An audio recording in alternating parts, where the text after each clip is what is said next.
Yeah. All right. I am so excited this week on the Entrepreneurs Spotlight. We have my friend Lindsay Combs. And Lindsay and I we met in another country, didn't we, Lindsay? We did. We met Yeah, in Cabo. in Cabo, Yeah. in And person. yeah, in person. Yeah. We had met online. Mhm.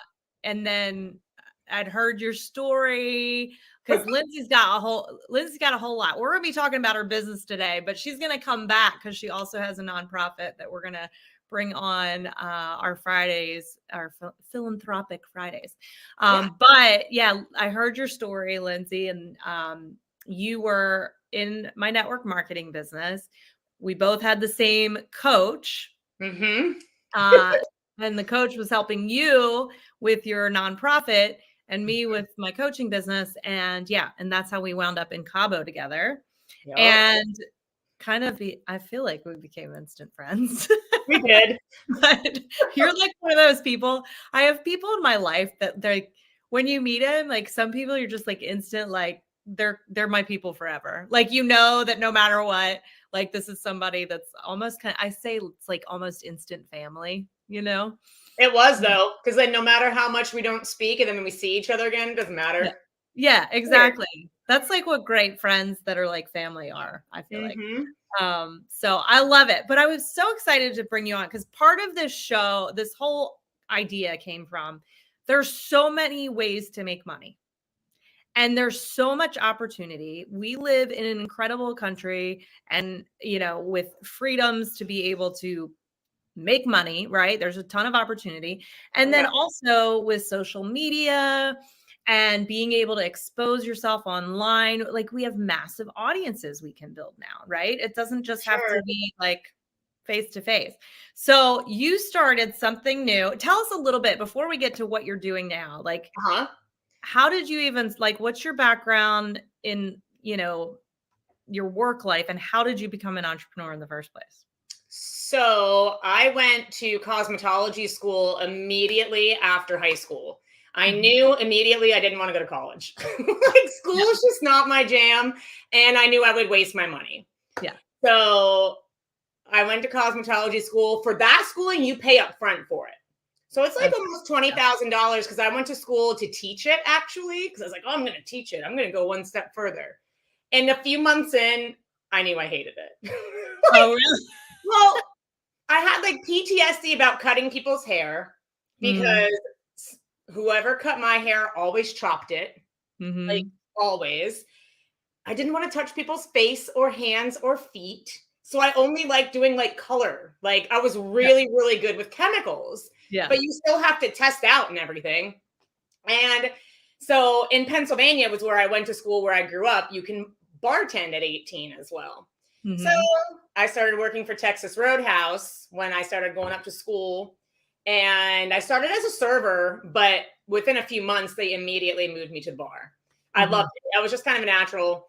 And so I graduated school. I did it all. I graduated like on the dean's list that they have there, but I knew I didn't even take the test, dude. Like I Yeah. graduated, and how stupid. Like, but my parents were going through a divorce. Like, finally, it was like decades of a thing happening. So there's just so much going on at home. And I technically moved home to help my mom.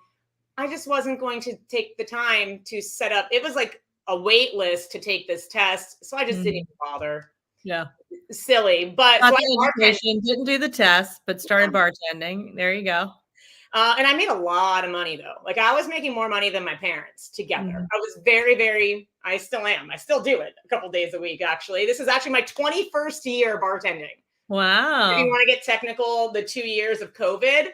But I love it. Like I Yeah. literally love it. I don't have to do it anymore. I just do it for fun. Like I Yeah. love it. But when I moved to San Diego was when I like really my eyes kind of opened to like network marketing. But that never panned out. I always saw like when I'm not bartending, I'm not making money. I have to be there to make money. So I always saw like I want to make money when I sleep. I want to make money when I'm Right. doing other things, but it just never clicked. I never had the help until the company that when we met each other, we didn't know Yeah. that we were in the same company actually. Right, We right. were also I actually remember sitting in a pool and we're like, wait a second. we're like all literally intertwined with each other on the same dang team. It was really, really funny. And I had great success with them. That's what retired me from bartending during COVID. I didn't have to go back. Yeah. But then I decided to, just because I missed it. And I found this stuff when I first started going back to bartending. Now, my hair's been my natural, like I fried the crap out of my hair. That year that I went to school, like it was highlights upon highlights, and let's turn this red and turn this purple. And I mean, it was free. So why not? Right. Probably how I got good at it, because I did it every day. But my hair literally just started falling out, like flaking off. And so finally in 2007, I was like, no more chemicals. And I have not since, ever. I had, what are they called? The ombres a decade before they were cool, and it did not look cool. Like, it was like when you were growing it all out, you mean? It was so gross. It's like blonde from here down, and I just pulled it up all the time. Whatever, it didn't matter. But I started bartending at this place. I live in Virginia Beach now again. Yeah. So COVID happened. I was in San Diego. I knew San Diego was just going to bomb this whole quarantine thing, because California, most of them, I'm sorry to say, if you're from there, a lot of y'all don't think that anything applies to you. So I knew they were going to quarantine forever. Right. I knew. So I moved back here to Virginia Beach, where my boyfriend, well, now fiance, lived, and kind of stayed, kind of just stuck around. But all of a sudden, these women started coming into where I work with this glittery, shimmery, and actually, Wendy, the lady was like almost 80. Oh, I love it. I walked up to like serve her breakfast, and I was like, what's in your hair? What is that? And she was like, didn't you just move back here from San Diego? It's fairy hair. And I was like, fairy hair? I was like, I've never seen this in my life. Her friend had it. And then another woman came in, and all day long, there was a farmer's market next door, I found out. So this girl was doing it at a farmer's market. Okay. And it was like the prettiest, some was super subtle, but I was like, I have to have this. Yeah. So I get the girl's information from her Instagram. And that Tuesday, you should have seen Glenn, by the way. We were leaving to go to my brother's wedding on Wednesday morning. And I drove all the way across town. I'm supposed to be getting ready to leave because we were driving up to Pennsylvania. And I was at a beach, like the most southern point here before you hit like the Outer Banks. Like it took me an hour to get there. And I remember Glenn, he said, "You're where?" And I said, "Well, I'm in Sandbridge really quick." He's like, "Really quick?" And I was like, "Well, I'm getting fairy hair." He got so quiet for a second. He didn't even know what it was, first of all. What's fairy hair? Yeah. And he was like, "We're leaving in like 12 hours and you're running around getting fairy hair." I said, "You don't even know what it is." It was so funny. I was dying. But it was like love at first strand. Like literally. Oh, I love it. Like love at first strand. Like basically, so single strand fairy hair goes onto one single strand with a tool, almost like a crochet needle. Right. So it's put onto one single strand of hair. It's tied and knotted on, so it doesn't get caught. Like you can wash, you can brush it, you can style it, you can do all the things. It takes heat up to 450 degrees. And I'm listening to this girl tell me all this, and she's got these long dreads, and she still had some in. She always gets gold. And I said, "What got you into this?" Yeah. And she said, "I've always done like henna tattoos," and she did stuff with CBD. She's always done stuff with the markets, but she was down in South Carolina a few years ago, and she saw this, and she was like, "What the heck is fairy hair?" She said, but this lady's line to her tent, her vendor, was insane.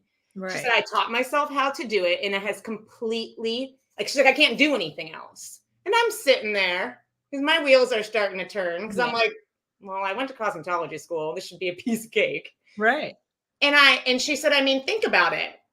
She was like, who gets mad about getting sparkly, glittery hair? Right. And I was like, no one. And she was like, no one. So I sat back and I looked at her. I said, I'm going to teach myself how to do this. And she's like, oh, yeah, right. Kind of thing. And she told me that like she's so busy at some of her events that she has assistants. Sometimes she has 3 or 4 assistants when she goes to these big breweries or big festivals. So I said to her, I'm like, I'm dead serious. Like, I'm in love with this, and I'm going to teach myself how to do it. Like, if you ever want to use me as an assistant, like, I'm down. Yeah. I just kind of got the Yeah. Well, I went home and for my brother's wedding, and I didn't even get that many in my hair. I think I maybe got 25. Yeah. 25. I got all gold, I think, and literally everywhere I went. And even to this day, Yeah. my brother's wedding was in July. So that was the first time I got it. Nobody not stops you. Right. It's crazy. Yeah. And so dang it if I didn't get myself a mannequin head when I got back. You're like, I will figure this out. I took it everywhere with me, Wendy. It was so embarrassing. Like, we would go down to the Outer Banks and I would have a mannequin head in between my legs and I'm trying to figure this out. It took me weeks. I thought it would be so simple. I'm like, what? I went to cosmetology school. Like, this is so simple. I'm just tying. No, it was so hard. Yeah. There was like no good training videos. And some of them, people are dressed up as fairies, pretending to be fairies to teach you how to do fairy. It was cool. So I want to pause for a second because people watching don't know exactly. They know you do something with fairy hair, but not exactly what yet. And I want to just pause because the way entrepreneurs are made is they see a problem, right? And they provide a solution. They find a problem and they provide a solution. And so, you could have just said, hey, I'm going to learn this and I'm just going to do fairy hair and I'm going to trade my time for money. Right. But you took it a step further and said, I struggled figuring out how to do this because there's no good training videos. So what did you in turn do? Well, not only that, it was literally heck learning this. I cried because it's like, I don't understand why this is not making sense to me, right? Yeah. And I also, when I finally got it, got completely bombarded with, because I'm in the service industry. So these girls would go to work and so-and-so wants a price list. And when are you going to do this? And can you do the, like, it was out of control. And so I worked with it at first and I just did appointment after appointment after appointment. And then I started getting phone calls from North Carolina, from Pennsylvania, from Northern Virginia, because people are seeing people that I'm doing. And I'm like, how is there not a training, like an actual training? There was one and she was very expensive. And definitely not energetic and upbeat like I was, because I almost bought it. I almost caved and bought it. Yeah. But I made a virtual course. I was like, this literally needs people everywhere want this. And even men are asking me for cards, and maybe they can find someone for their wife or their daughter or their sister or their cousin who's a hairstylist that needs to offer this. Like, it's been insane. Yeah. So it took me 6 weeks, but I did like the simplest it's a 17 module virtual course. Like, wow. Yes. Because what I found myself doing when I was trying to teach myself, Wendy, it was like a 45-minute video. And then I'm trying to fast forward and rewind. Like, where did I see that? And then pausing it. Like, it was the silliest thing on the planet. So I did literally step by step, about 4.5 minute to 5 minute each step. Like, so that way you can't go on until you get it. Yeah. But I go into the marketing. I go into how to get your LLC, every single step. Okay, so your course is not how to do your own fairy hair. It's how to start a fairy hair business. Oh, yeah. Boom. Oh, yeah. Every single step I took, every single festival I went to without something that would have been great to have at the time. Well, that's something else I need to write down that I need to get or order. You know what I mean? Like, every single thing to make it as simple as possible, because it's becoming now it has become my number one income stream. Wow. That's Insane. incredible. And so I want you guys to hear this listening. She had her first fairy hair done in June of 2022? July. Because my brother's wedding was July 30th. I'm sorry. Well, end of July 2022. I got my Taught yourself how to do it. Got your LLC. When did you do that? End of October. October 30th, I think, is when my paperwork is. Was doing it and realized, okay, this is bigger than just me learning how to do this. Yeah. Like when I went home at Christmas time, I had to cut people off because I was like, I'm not going to interrupt my family time. But Mhm. people in Pennsylvania don't, there's no one in my anywhere in my hometown that does it. So people wanted fairy. I mean, I remember I posted something thinking I might get a few people, and I had 12 people reach out to me. And Wow. 12 people came. I did it over a couple of days. That's amazing. Crazy. That's I mean, it's so cool. And I just like my favorite part of this is you just took something that you liked, Mhm. right? Like something It was that, gonna just be a hobby. Like, this yeah. is so pretty, and if this girl wants to call me, but she didn't, so I was like, "Well, I'm gonna do this on my own then." And now Mhm. I just got an email the other day from some brewery across the water I've never been to. I don't drink beer. And how the heck did they get my email? But I'm going to the April 23rd to some Mhm. liquid craft festival. They like I don't know, but people are Yeah. coming through the cracks, and I'm actually doing an in-person event in Charlotte. Awesome. Like, To teach people how to start their own fairy hair business. in 2 days so that they will know it in 2 days, but they also get the virtual course with it. That's amazing. It's All gonna be right. super So fun. I'm super proud of you. I've loved like you're one of just know this, like you're one of my favorite people to just watch. One, you're one of the most authentic people. Like you just own who you are and Mhm. no apologies and like just I just love that about you. Thanks. That like here's Lindsay, like here I am. Like me, hate me, I don't care. Yep, Right? take it Like, or leave it. yeah. And I just love that about you. And you're very authentic and you don't hide behind anything. Like you're just the real deal. And I love that about you. But watching your journey, just you guys, entrepreneurship is a journey. It is not like a, oh, hey, this is what I'm gonna do, boom, and you have success at it, right? Oh, no.